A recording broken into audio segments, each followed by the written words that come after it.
I think the first time I became aware of the Grand Theatre was in the early 60s. My mum was a telephonist at the GPO on Wine Street, and my dad was a policeman, and we lived in Penlan Police Station. And every Christmas, they would all have big parties for the children of their employees. And I can't remember if it was the police or if it was the GPO in about 1962 that brought all the kids that year for their Christmas treat to the pantomime. But that was the first time I'd been to the theatre, and they gave you a goodie bag. And I remember I'd never felt that type of excitement before. I'd never felt the mass excitement of being in a big crowd, you know, and picking up the excitement from the other kids who had been to the theatre and they knew what was coming. And it was just magic. I just loved it. And from that point on, the annual pantomime was you know, a tradition in our house. And I particularly loved the 70s with Ronnie and Ryan, when Ryan did it on his own as well. And I met him as well when I was entertaining in the clubs, and what an entertainer. A huge loss to Swansea and the world of entertainment when he passed away. But the pantomimes, I mean, they would start so early, and in those days they would run till March because so many people wanted to come and see them. It was a wonderful time. It was a really wonderful time at the Grand Theatre. And I didn't realise then that years later I'd get a chance to perform on that stage, you know. It didn't enter my head. Over the years, I came to the theatre many occasions, mostly to support friends, either professional actors and actresses or amateur. Swansea's very lucky. It's got a wonderful, rich history and bank of talent it can call on for various amateur operatic societies. So I used to come along to support them when I could. And in '84, I specifically remember this one. I came to support Gendros amateurs because my sister was a member, and they were doing Oliver. And Jane, my sister, she was playing Nancy, and playing Bet beside her was Catherine Zeta-Jones. And of course the legend locally, Peter Howard, was Fagin. It was a wonderful show. And I think that was in about the May 1984. And in June 84, I got married. And I invited most of the cast to my wedding party in the night. And I always remember all of them. My live band was playing. I'd been singing with them a few times. And the entire cast, led by Peter Howard, did a really rousing rendition of Papa. And I remember him turning and shouting to the band, "Follow me, it's in G." They'd never played it before. And it was fantastic. And everybody at the wedding said it's one of the things they remember most. It was a wonderful night. And I wouldn't have met these people if it hadn't been for the Grand Theatre. And some of them are still really dear friends of mine now, all these years later. So it's been wonderful from that point of view, meeting so many. I was a variety act. I didn't do theatre then, but I didn't know people from the theatre, but I got to know them through the Grand. The Grand was the catalyst for me meeting people from different walks of the entertainment life. And I thank it for that forever, because I've made some wonderful friends. So what inspired... Do you know, it's a funny... And this is going to sound really big-headed. I don't think anything really did inspire me to become an entertainer. I wanted to be an entertainer from day one. My mum and dad had to have a piano. My aunt gave us her piano because I was the only one that was sitting plinky-plonk on it. So they gave it to me. And I had classical piano lessons. I was classically trained. But I had this thing, all I wanted to do was play the piano and sing and write music. And at 13, I wrote my very first song, and that was it. And I was listening to Carole King and the Beatles. But the big thing for me was a Sunday night. Growing up, Sunday night was magic in our house. Because the pop man would have been, we'd have had our Corona pop, we'd have had our salt and shake crisps, and we'd all gather around the TV for Sunday night at the London Palladium. Variety. Oh my goodness. And they would have, you know, sometimes they'd have people like Judy Garland topping the bill, Bob Hope, Bing Crosby, all these amazing, incredible acts.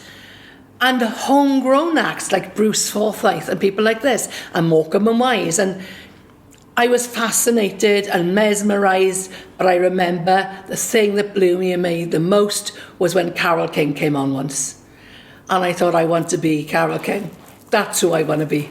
You know, she was incredible. When other people were looking at the dresses, I was looking at the hands on the piano.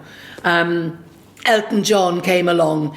I was really lucky to be born when I was born, because in the 70s, when I became a teenager and this urge to perform could become a reality, there were so many singer-pianists for me to look up to and aspire to be. You had Elton John, you had Billy Joel, Carole King, Barry Manilow, you know, Freddie Mercury, the list, Paul McCartney, the list goes on and on and on, you know, and it was just absolutely fantastic. Nina Simone was another one I listened to, but my favourite singer, the one I used to get the hairbrush and pretend to be, was Ella Fitzgerald. And I'd been doing that for years since I was a little girl. I used to pretend to be Ella Fitzgerald until one day my dad had a letter sent home from the headmistress asking for a little meeting with him and Mum about something that was concerning her. And when I was only, I don't know, about 8, and she said, look, I hate to tell you this, and I don't want to squash Lyn's ambition, but I don't think she realises that she can't be Ella Fitzgerald. She's telling everybody when she grows up she's going to be Ella Fitzgerald. And I don't want to be the one that there's a glaring problem there. And my father actually was a really quick thinker, and he looked at her and he said, why, what's the problem? And she said, well, she's black. He said, so what? Lyn doesn't see it. All she sees is the talent. And I always remember that. I was quite young, but it's quite funny, really. You know, I'm going to be Ella Fitzgerald. Somebody can't do white, so I can still be Ella Fitzgerald. I loved variety. And the Grand Theatre and places like this is what they were built for. They were built for entertaining the masses and bringing variety to the lives of all these people that worked so hard during the week in mundane sometimes, not very nice sometimes, unpleasant sometimes jobs. And they could come here and they could laugh at the latest comedian, or they could sing along to the latest hits and just forget everything for a couple of hours and just have sheer escapism. And that was because of the theatres. So I started doing all the clubs locally, like a lot of people in the 70s. I started working the working men's clubs, rugby clubs, football clubs, you name it. Been there, done it, got the T-shirt. The length and breadth of South Wales, Bristol of the South West, going up as far as Newcastle, Sunderland, that area. Midlands, Batley Variety Club, Talk of the Town, Talk of the North, all these sort of places. The Crystal Rooms in Hereford. It was wonderful because you could do a week at each place, because those are the days of the scampi in the basket or chicken in the basket, dinner, dance, cabaret. I was the cabaret. And they were great. I mean, in Swansea, I counted the other day, we had 16 venues like that, where they would do week-long cabaret slots and dinner, dance, cabarets, and they were packed to the rafters every night. It was fantastic. But in the middle of all of this, my mother took things into her own hands, and she wrote off to get me an audition with Opportunity Knocks, Hughie Green's talent show on TV. And they invited me to go and do an audition. And my mother said she's never seen anything like it. She said it was like vultures circling a kill. Because I started singing and playing the piano, and Hughie Green just jumped up and knocked his chair over and got up, and he says, keep playing. He's just keep playing. And he was circling me. He was walking around, and I'm sort of trying to play, and he said, ignore me. And he went back to the producers, and there was a lot of whispering.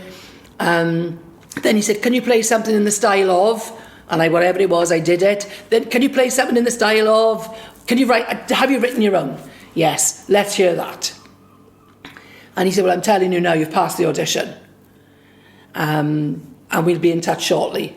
And then they did a new thing on Opportunity Knocks called the back-to-back slot, where they had 2 entertainers of the same ilk, 2 ventriloquists, 2 magicians, 2 comedians, 2 guitarists, in my case 2 singers, 2 female singers, and they sent a TV crew down to Swansea and filmed everything, filmed me seeing my dad in work, filmed me in school, filmed me running down the beach with my friend Judith. We did all sorts of things. It was all filmed. And then they made this what do you call it, begins with a C, collage of all these shots. And Hughie Green himself introduced you and voiced over and narrated this video and introduced you. But the thing that I remember most about that whole experience, the thing that got me the most excited and the most moved and the most, oh my God, I so want to do this moment, was the rehearsal with the Bob Sharple's orchestra. I went to the studios in Thames, Teddington Lock, and we had to go to the orchestra room, the studio, and I'd never, ever played. The most I'd ever had would be a drummer, if the band was good, a 4-piece band. I'd never played with an orchestra. And Bob Sharple's, I sang a song by Catherine Howe called Harry, beautiful ballad, and Bob Sharple's had written the most exquisite arrangement. And I remember when I walked in, there was quite a buzz, and some of the violinists said to me, oh, we've been waiting for this. We're really looking forward to this. This is a first for all of us. And I said, oh, right, okay. And Bob Sharple said, look, do what you do, just, we'll follow you. And I remember at the start, there was just a little sweep, a gliss on the chimes. And as I heard this gliss on the chimes to introduce the song, I remember every hair on me just standing up on end. And my mother said she saw the look on my face. And she said to my father, this is where Lyn's meant to be. This is what she's meant to be doing. Look at her. She's absolutely loving this. Oh, and I just loved it. And at the end, I remember they all clapped and they were hitting their bows on the music stands, and I got all embarrassed and went red. And then one of the bass players said, oh, I think we need to do it again, Bob. I wasn't happy. And he winked at me. So we did it a second time. But I'll never forget the feeling of working with a live orchestra and working with all these musicians who all knew exactly what they were all doing, all, grade 8 standard and above. And they were playing for me, this 16-year-old kid, 17-year-old kid from Swansea, who was up there on a whim, really. It was one of the most magic moments of my life. I'll never forget that. Never. And I knew then, I've got to do more of this. I've got to play with orchestras. I've got to be on a stage, And little did I know, in a couple of years, I would be on the Grand Theatre stage. It wasn't long after that I came back. I'd been in Sweden working for the SAS hotels and their piano bars. And my agent called me and said, there's a part in a review show that I think you'd be perfect for. And it was with Johnny Moore, Don Cran and Linda Llewellyn. Barry Tuck and Barry Cryer wrote it. And it was called Spring Thaw. And it was literally just a variety show, lots of different things, comedy, dancing, sketches, all sorts of bits. So I had to do a bit of dancing, a bit of comedy, singing. It was a massive learning curve. But I ended up, things changed halfway through rehearsals. We lost Barry. There was an argument between Barry Cryer and the producers, so we lost him. We lost the musical director, so I then became musical director as well. And I'd never done that before. That was the first time I'd had to write dots for the bass player and the guitarist and the drummer and then the keyboard player. So it was a big learning curve, that show. But I remember we played several theatres in Great Britain, but one of the theatres we played was Swansea Grand, and that was in 1981. And we came here to Swansea Grand, and a lot of my friends, it was the first time they'd seen me do anything remotely like this. They'd only ever seen me in clubs, doing my 2 25-minute slots, They hadn't seen me away from the piano. They hadn't seen me dancing, singing, acting, being daft. And I loved it. I loved it. The thing about the Grand Theatre, I've been to a lot of theatres now, but there's something about the Grand, and maybe it's because it's my home theatre, I don't know. Maybe other people say the same thing about their home theatres. But of all the theatres I've been to, it's when you're on the stage looking out at that auditorium, it's stunning. It's so beautiful. And it's just magic. There's just magic in the air. You can feel it. And you're on the same stage as legends of vaudeville have stepped on. And you can't fail to be moved, inspired, excited by it all, So when I played the Grand Theatre doing that, I remember vividly thinking, I've got to do more of this. I've got to do something to get myself back here. I didn't know what there would be, but I knew I wasn't done. So anyway, like a lot of people then, particularly female entertainers, it was harder for us. I'm sorry, guys, but it was. Because if we wanted a family, we had to stop for a while. We had to come off the road. We had to have time off to raise our children, which is what I did. And then my circumstances changed, so I needed to retrain. So as a mature student, I went back to university and I did a 4-year degree to become a teacher, because I figured out, be a teacher, same holidays as the boys, easy. Easier to organise. It wasn't easy, but it was easier to organise. So that's what I did. And as soon as I got my first job was as head of music in Dilwyn Llewellyn School. At the first opportunity, I brought a bunch of the kids from there to the Grand Theatre. Because like a lot of children, their only experience of a theatre at that point had been panto. So when I was asked, could you bring a small choir to be part of a charity concert? Absolutely, yes. We were first to volunteer for everything. We brought the orchestra, we brought the choirs, we brought dance troupes. Whenever somebody asked, could you fill the programme on a charity thing, we would do it. And these kids would have a wonderful experience of the theatre. And they loved it. It opened their eyes to a whole new horizon. And several of those children are now earning livings as professional actors and actresses, It's wonderful. And in my own case, I did a few charity concerts for them as well. We did a big one for the Christian Lewis Trust, which raised a huge amount of money. Myself and Kevin John and Mal Pope, we were all involved with that. For the Rotary Club, that was a huge night. And I managed to persuade one of my variety pals, Joe Pasquale, to come down and top the bill. And we couldn't get him off. It was hilarious. And I remember he was in front and the curtain was drawn and he kept banging the curtain when I kept whispering, you've got to come off, you've got to come off. And he would just bang the curtain and say, no, I'm not getting me off, I'm staying. It was just a fantastic night. And we raised a lot of money. And then I think after that then, there was another little bit of a gap. I was the musical director at Swansea University's Symphony Orchestra. I brought them in as well. That was a wonderful. We played Enigma Variations, which was stunning, and the acoustic in there is to die for. I love the sound in this theatre. As a singer, but you also, in Splinter, you also had one of the best sound technicians there is going. I always say, if ever I win the jackpot and I can do a show anyway, you've got to fly Splinter in to do my sound, because he's the best in the business. And Bomber on lights as well. They are just incredibly talented, that make you look and sound good. They're fantastic. And the kids would see all this and they'd experience it all. And at every opportunity that I could, I would be here with the children, with the school kids, with the university students, just doing anything we could to give these kids an experience of life outside school and life outside their comfort zone, perhaps, and to open their eyes to possibilities of other things, And then I started performing again myself, and I started doing some little bits and bobs here myself as well. See, the thing is, not everybody wants to be the singer, the star. Behind every star, I was always telling my kids this, there's 1,000 people. The dressmakers, the makeup artists, the hairstylist, the designers, the lighting, the sound, the band, the orchestra, the recorders, the guy operating the spotlights, the people selling the tickets in the box office, wherever it is.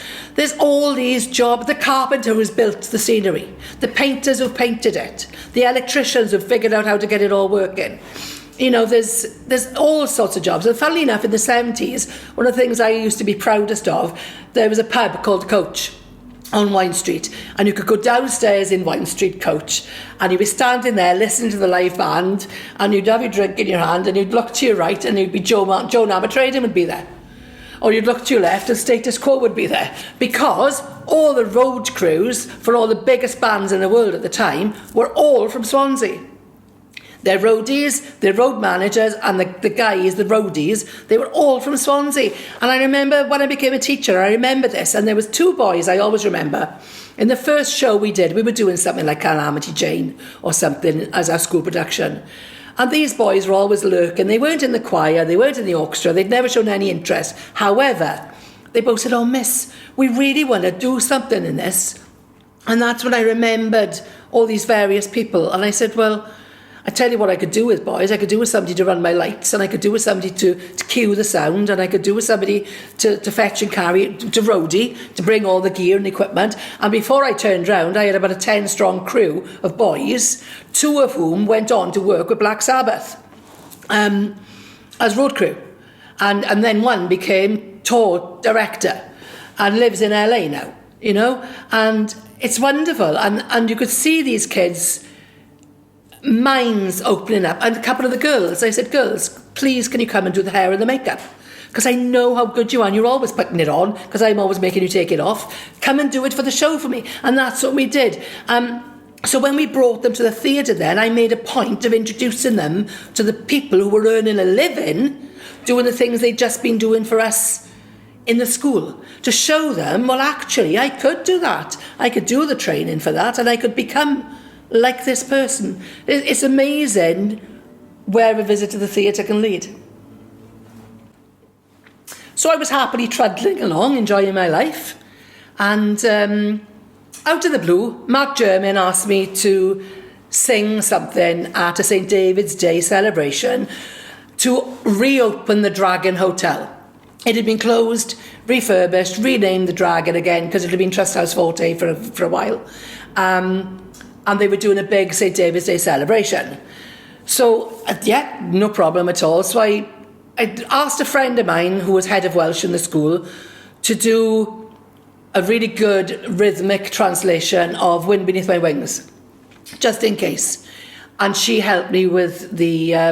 because I'm not a Welsh speaker. I can sing in Welsh and I can get by, you know, tipping Bach, but I am not a Welsh speaker. I didn't come from a Welsh-speaking family or background.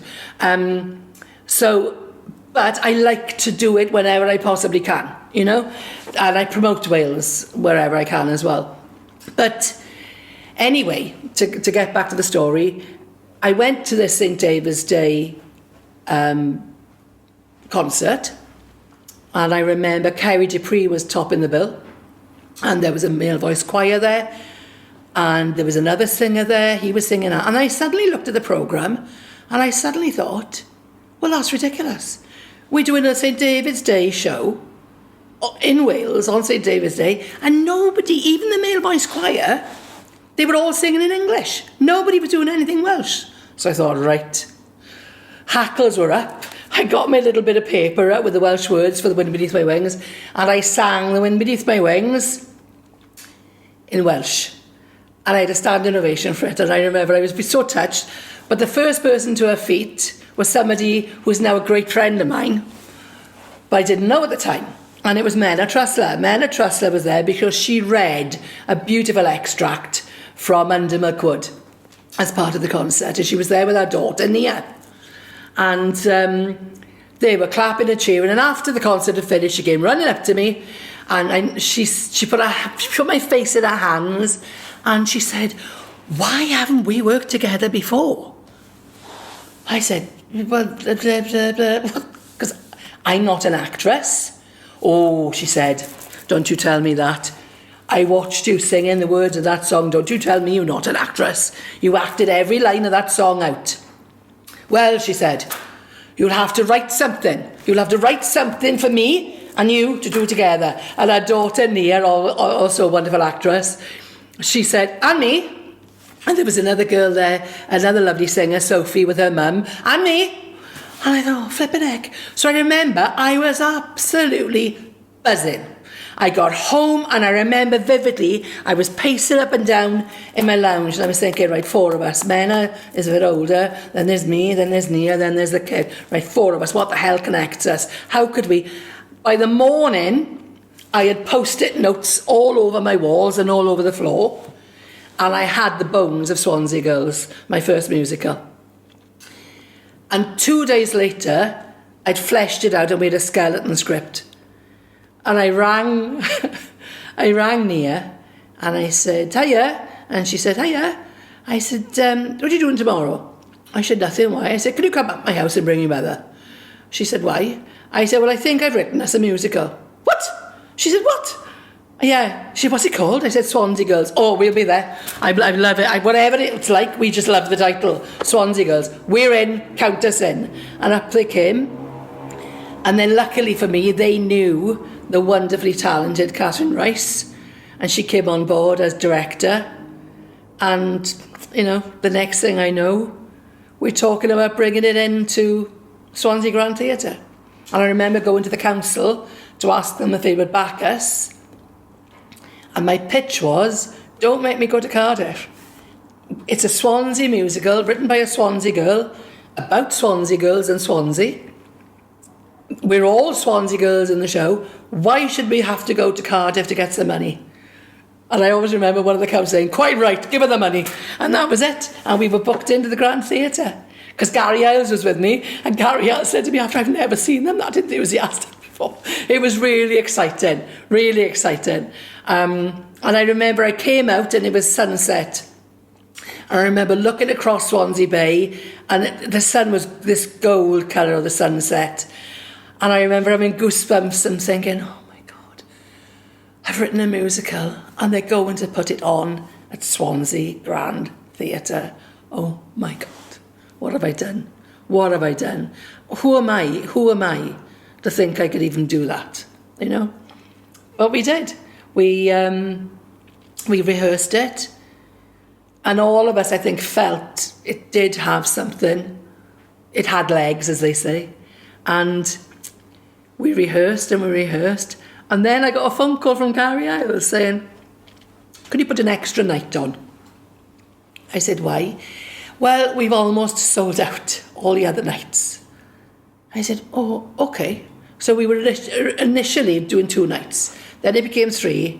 Then it became 4. Then it became 5. And then the last phone call was, can you do a matinee? Can you please do a matinee on the Saturday? I said, yes, okay. Because they were as soon as the tickets were going on sale, they were selling them. And it sold out. It sold out. I think it was about 6 weeks before the curtain went up. It was sold out.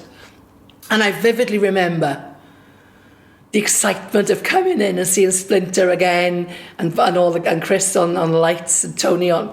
I shouldn't call him Splinter. Tony, his name is, and Bomber is Chris. But seeing them all again and getting mic'd up and hearing that sound and hearing my music being played with by such amazing musicians, because we had a live 7-piece orchestra on stage with us.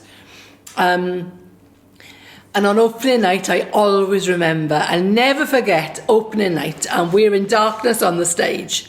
Menna is over to my left, and the curtain, just before the curtain went up, I remember looking across at Menna Trustler and thinking, who do you think you are? Who told you could be on the same stage as Menna Trustler? For God's sake, woman, who do you think you are? And the curtain started to go up, and I remember thinking, oh my God, there's not going to be anybody there, it's going to be empty. And it was just a sea of faces. And Menna spoke first, and I was waiting for about the 3rd or 4th line. And I thought, if she gets it right, they're going to laugh. They're really going to laugh. And she timed it perfectly, and this roar went up from the crowd. And I remember just briefly, Nia and I just really quickly sort of glancing at each other and going, this is going to be good. It changed my life. So the Swansea Girls' first run was in November 2007 at the Grand. We did a week. And after it, Gary Isles almost immediately said, we've got to do it again. So many people couldn't get tickets. It's got legs. We need to do it again for another week. I said, oh, brilliant. So we booked it in for 2008. We did another run in June 2008. We tweaked it very slightly, but not much. And we did it again, and again it sold out. It was a tremendous success. By which time I'd started sketching out an idea for the next musical, because in my head it was all based around Mena's character, Dolores. Dolores was a flamboyant, been there, done it, seen it, got the T-shirt, ex-Variety music hall act who'd run away from Swansea. All we know about her is she apparently was a big star in London. We don't know. That's what she told us. And she ran away to London during the Second World War. But that's all we knew about her. So my intention was always to go back to the Second World War to flesh out Dolores' story. So basically, I had 4 musicals in mind, and each one of them would tell you Dolores', it would follow her and what was happening to her and the people around her who were linked, sometimes without realising until that moment. There's a pivotal moment in each one. So I started writing Swansea Women because it was set during the Second World War, and of course the men were gone. They'd all gone to fight. And so the women were doing the men's jobs. The women were keeping the houses going. The women were running the factories and doing all, and earning their own money for the first time, a lot of them. They'd never done it before. It was a really interesting time for women in particular. So I decided to base the second musical during the Second World War, and Swansea took a hiding. And I know on the grand scheme of things, it was nothing like the London Blitz. It wasn't as bad as Coventry. But to Swansea, it was devastating. Swansea was only a small little town at that point. So the 3-night Blitz in Swansea, actually, if I remember my research correctly, it was something like the largest percentage of town centre lost by any town during the Second World War was Swansea in that 3-night Blitz. Because they decimated the town centre. It just disappeared. There wasn't much left, which is why Dylan Thomas called it his ugly, lovely city, because they were throwing up concrete buildings just to get people housed again, just to get people into work again after the war, you know. But all our lovely buildings in the town centre went, sadly. So I started researching it and got the story together. And before I knew it, I assembled the same team, Mena, playing a different character this time. It was just an exquisitely talented cast. I was really, really lucky that these people all said yes, they would do this show. So again, we booked into the Grand Theatre, and we did it in 2010, in September, and it was wonderful. It was absolutely sold out, and it was one of people were crying in the interval. Apparently they broke the record for selling brandy in the interval, because people they needed brandies to recover before the second half, and the response was fantastic. But for this one, I decided not to take part as a performer. I ran the orchestra from the pit, and one of my proudest moments was having my son Ross sitting beside me playing guitar in the orchestra for that show, and he also played guitar on stage in Swansea Girls as well, and that was a really proud moment, having him there with me for that. My other son, Scott, was in charge of looking after my mum in the audience. So he was a very important job. And it was very widely well received. And a couple of years later, I was really honoured when Cocket Amateur Operatic Society asked me if they could do Swansea Women as their annual production in 2015. And I was really honoured, and I said, yes, of course, absolutely. So we signed the contract, and in 2015... They put on Swansea Women for a week at the Taliesin Theatre. And that was a strange feeling, being in the audience with both my sons, watching my show being done by other people, you know, and I'm a complete control freak, you know, so it's not easy to let go. But I did, and I didn't interfere at all. And they did a fantastic job. It was wonderful. It was really well received. And the amount of times people since have said to me, why isn't Swansea Girls coming back? Why isn't Swansea Women back? When can we see it next? If I had £1 for every time that somebody asked me that, I wouldn't have to go and work, you know. So in my head, I'd started work already on the next one in the trilogy, which takes us to the early 60s, which is Swansea Jacks, which is all about the men. This is about the men coming home from war. Changed, different, finding women doing their jobs, not so readily giving them back to them either in some cases. Some men were coming back after 7 years away. Their wives had been told they were dead. The wives had remarried. I know of at least 3 families in the Sandfields that happened to. The stories there are fantastic stories. You can't make it up. They say that truth is stranger than fiction. It really was during the war. The suicide rate amongst men in their early 20s rocketed because they were coming back and they no longer knew what it was they were supposed to do. For 7 years, in a lot of cases, they'd been told when to get up, when to wash, when to brush their teeth, when to eat, when to go kill somebody. Now, they were lost until a new uniform appeared. And the new uniform was the Teddy Boys. The Teddy Boys. And suddenly you had a splinter group, the Mods. So the Mods and the Rockers. And contrary to widely held belief, which is wrong, the first altercation between the Mods and the Rockers wasn't the Big Barney on Brighton Beach. It was on Swansea Beach by Swansea Pier. And it's the first recorded incident solely blamed on the difference between the Mods and the Rockers. And I thought, you can't make this material up. What a story that's going to tell. And I was able to intertwine it with my characters and carry them forward. So in my head, it's all there. And then the final piece of the puzzle takes us through to the 80s and 90s. And it's Swansea Dreams. And Swansea Dreams is where a lot of loose ends are tied up. We find out, actually, categorically, what happened to Dolores. And I'm not saying anything, just in case, you never know. It might be the theatre close to you soon. But yeah, there was always 4.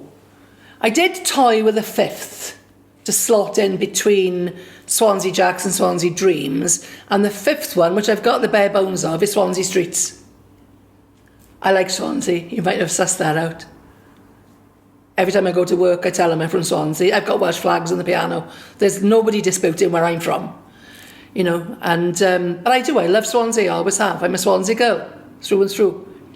So yeah, I'm hoping at some point in the future, perhaps we'll get an opportunity to put the next one on in the series if we can, or at least repeat the first 2 again, and then do the new one, maybe. That might be a nice way to do it, perhaps. I don't know. My hopes for the future for the Grand Theatre would be to do more of what it used to do in the old days, more variety. That's what I'd like to see here. It's looking stunning right now. The changes that have gone on are lovely. I like the new public spaces. The paint it's had done. It looks spick and span and it looks inviting. But we're not, it should have more people coming into it. And people who like different things. Not just theatre, not just tribute acts, not just comedians. Variety. There are still ventriloquists. I work a lot on the cruise ships. If it wasn't for the cruise ships in Las Vegas, variety would be dead. We need ventriloquists and jugglers and trapeze acts and adagio acts and mime acts and family comedians and singers and duets and all sorts of things. And there's so much talent in this area with people who've gone out and they've left Swansea to have amazing careers, but they've always lived in Swansea and they're here now. They've got a story to tell. They've got anecdotes to tell you. They've got laughter and tears in their lives. And I would love to do an evening with you. I'd love it. I'd love to be able to come in and bring my show and do an evening with Lyn. Mind you, it would probably end up being something like a month with Lyn. We'd have to edit it quite a bit. Or I could do my show that's the singer-songwriter pianists, Barry Manilow, Elton John, Carole King, Nina Simone, Billy Joel. These are always really popular when I perform them on the ships. So I'm sure something like that would go down really well, but you need to buy a piano, obviously. Because imagine if Elton John came in the summer, he's coming in. Just imagine he stumbles across this place and he says, "Oh, that's nice, let's have a look." And he comes in and he says, "Go on, I'll give you a freebie." No piano, can't do it. Oof. So with a piano and a few other bits and pieces, just by bringing a piano in, you're going to open up all sorts of possibilities to all sorts of other performers. you know. And let's hope that in the future we do see more variety here, and we see it busy with people coming here, and it becoming a real hub for culture, for entertainment, for theatre, for laughter, for joy, and for all sorts of things. I think the world is oyster, really. You've got the arena now. There's a real buzz in Swansea at the moment, I think. There are so many new things. You've got a new aquarium coming in. You know, there's all sorts of new things coming into Swansea. And I think people are looking up now, not down. They're looking forward, not back. And I think the Grand Theatre needs to grab that by the neck and not the coattails and run forward. It needs to be leading the chase.